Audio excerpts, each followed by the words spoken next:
Au Kenya, le féminicide n'est toujours pas reconnu comme un terme juridique malgré une augmentation constante des cas chaque année.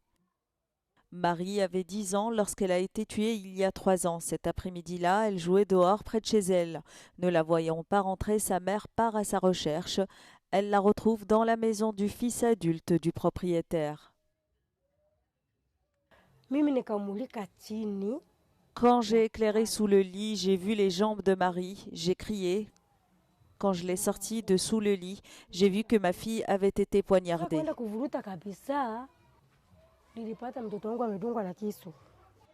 L'homme est aujourd'hui jugé pour l'agression et le meurtre de l'enfant.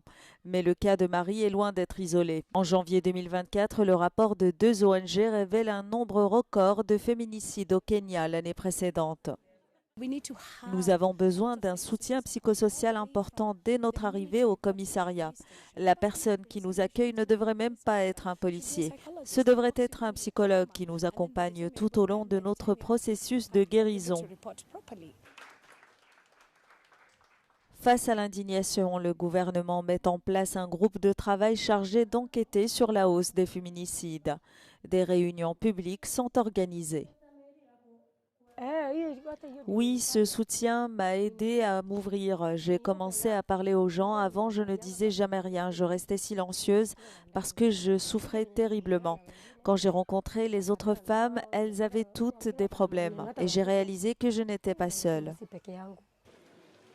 Pour briser le silence, l'ONG Usikimye organise une exposition itinérante à travers le pays.